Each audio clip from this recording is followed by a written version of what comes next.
Today we will be looking at the mark of the beast.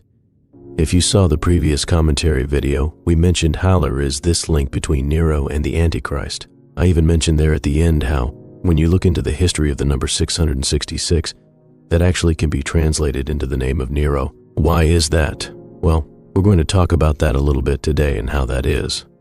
And before we even look at that, I was watching this documentary, and I actually found it to be quite informative. And it's not a Christian documentary. It's a National Geographic documentary featuring Morgan Freeman talking about how various religious groups view God and eschatology and the Antichrist. And here Morgan Freeman's going to have this dialogue with this Orthodox Jewish individual, and he's going to share what Jews are expecting, that the coming Messiah. They have this coming Messiah.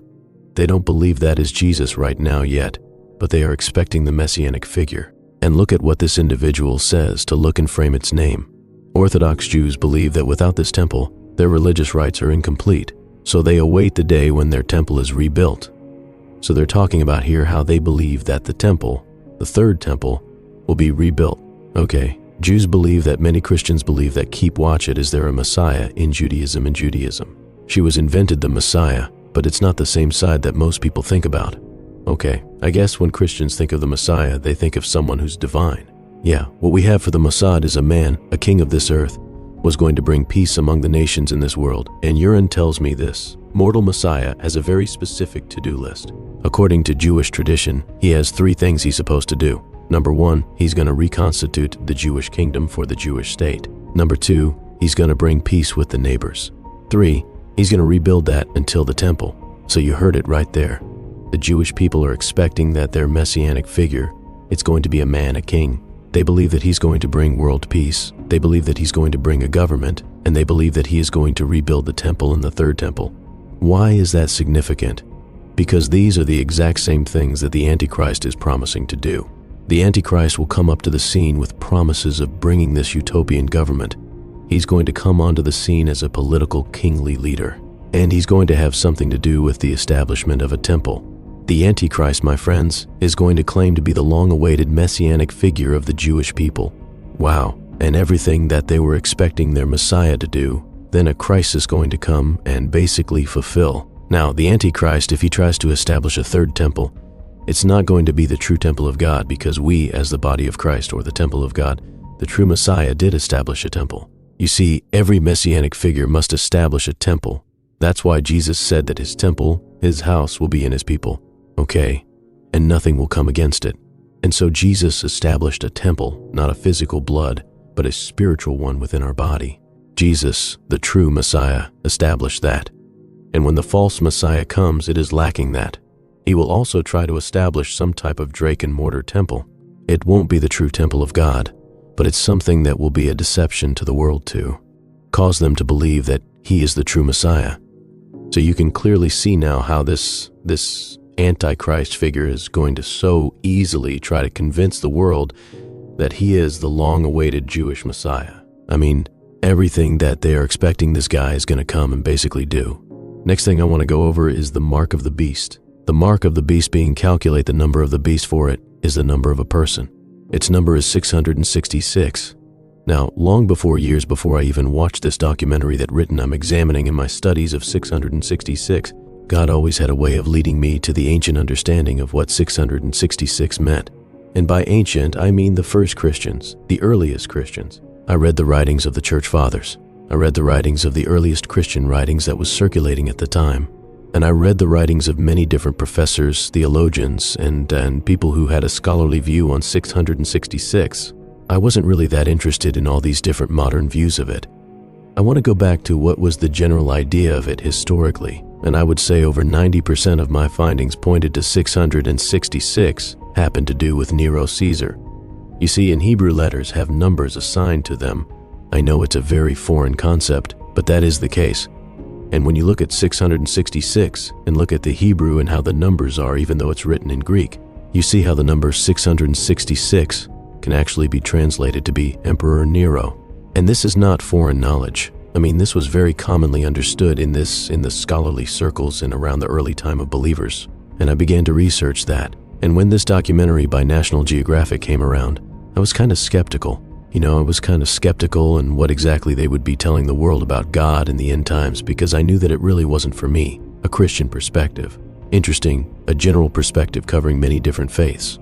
And so I watched it, and I was actually blown away by this portion of this documentary when it's talking about the beasts, because it's actually very accurate in certain ways. So let's just take a look at this here. Let's take a look at this to meet an expert in early Christianity. She tells me she has compelling evidence that reveals the identity of the beast. Good morning. What exactly do we have here? Fragments of the book of Revelation. Tell me about this coding. To make a difference in the world. Join us as we spread the good news of Jesus Christ. Subscribe to our channel for powerful messages, prayer requests, and opportunities to serve. Like and share our videos to help us reach more people. Well, there has been a lot of debate about who it refers to. There has also been a strong argument made for 666 referring to Nero. So how do you make 666 translate to Nero when you apply numerical values to the name Kaiser Neron, and you add up those numbers, you come to 666. In ancient Greek and Hebrew, every letter had a corresponding number. If you add up the letters of the name for Emperor Nero written in Hebrew Kaiser Neron, the total comes to 666. But Nero is just one of many names that can add up to 666. Kim believes a later copy of the Book of Revelation found in an archaeological dig in Egypt confirms the beast is Nero. One of the interesting things about these fragments is that we've got two different numbers. A tree is a 600XC60 sigma, a 6666. This one over here we have a P iota sigma 616 with a line over the top. Why is it this might think that this number destroys the possibility that it could be Nero? Yes. What's striking about this is that it may help to confirm the identity of Nero because this would be the number that we would get if we spelled Nero according to the Latin spelling. Nero Kaiser. Without the N, the letter N represented 54, number 50. So 666 to 56, 56, 2006. So we've just subtracted when to come up with 616, and we have the same guy. That's right. I'm so clever. It shows how numerical value is added to the Hebrew, the Greek letters. But what she did there was something that I had also found in my studies, and I was happy to see this brought out in this documentary. And that is how, when it comes to 666, you actually have a different writing between the Latin versions of the text and the Greek versions of the text. The Greek version of the text normally reads 666. You have the Latin emergence that only reads 616. Why is that significant? Because not only does 666 translate into Nero Caesar, but also 616 translates into Nero Caesar. So what that means is even though both versions have different numbers for the mark of the beast, it wanted to make its reader clear that the number of the name for this beast is Nero, even to the point of using a different number inland to hammer the point that it is Nero, because 666 in Latin would have said a different name, but 616 in Latin gets you Nero. So they wanted to hammer the point in the Latin version of it that it's 616 so that you would know this name is Nero. That's huge because what it means is that the biblical author John and those who translated John's writings wanted others to know that this beast he's referring to here is Nero.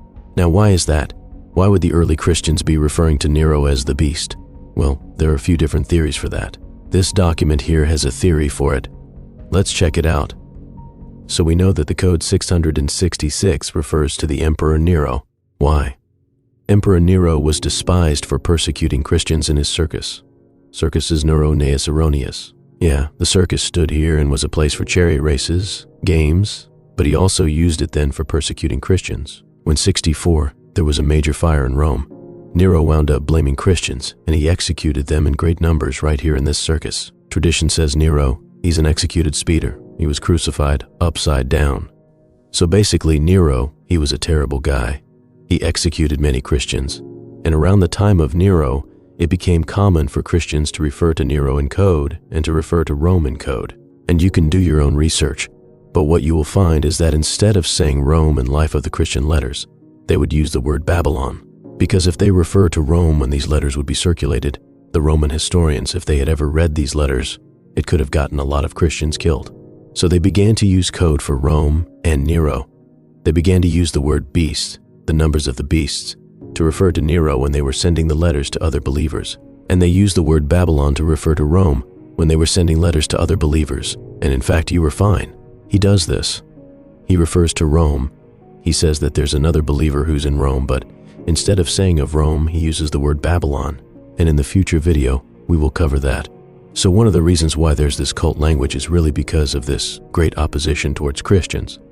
And the writers of the biblical letter just wanted the early believers to have some safety. And so they used this code. Some of them were lit on fire, burning it. Explains why they despised him so much. We understand why they would refer to Nero and code in their letters that circulated around the time of Paul, because Paul lived during the reign of a Nero. Peter was around the time of Nero. And so we can understand that, we can totally understand that. But here's the thing that you may find interesting. John in Revelation, he wrote the book of Revelation around 90 AD. Okay, around 90 AD. Nero was already dead in 1980. So if John wrote Revelation around 90 AD and Nero was dead, there's no real treat. There's no reason to fear Nero. Why would he still use the name of Nero to refer to the coming Antichrist, the coming beast? Now, you have two schools of thought here. A lot of historians know people who don't really believe that there's going to be a coming apocalypse, people who don't really believe in the coming Antichrist. A lot of historians will then say, maybe the writer of Revelation wasn't talking about a future Antichrist. Maybe the book of Revelation was just all about Nero. Maybe the mystery Babylon in Revelation, it was just all about the historical Rome. And so a lot of historians believe that Revelation is not a future book, but a book that's really about the past, that John was just writing about Nero and Rome, not some coming Antichrist. But if you are a believer in Christ and you know that the man of lawlessness is going to come right before the second coming, then you know that the Antichrist, the beast, is going to not be just something that happened in the past, but is truly going to be in the future. Does history support this? Well, most scholars who study the writings of biblical literature agree that Revelation was written in 98 D or around 90 AD. Let's look at this. So we got around 95 AD. We have John here writing Revelation on around 95 AD. That was the general consensus, right? So here is the thing that you will find amazing.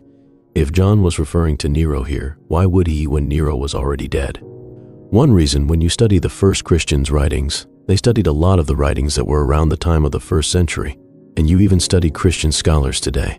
Many contend that John taught that Nero would one day return. Obviously, the Christians hated Nero. He was the Antichrist. He went up to his suicide. They feared that he had the power to come back and rule, which was fly. It was safer to refer to him in a secret code. So it's interesting. This is very interesting.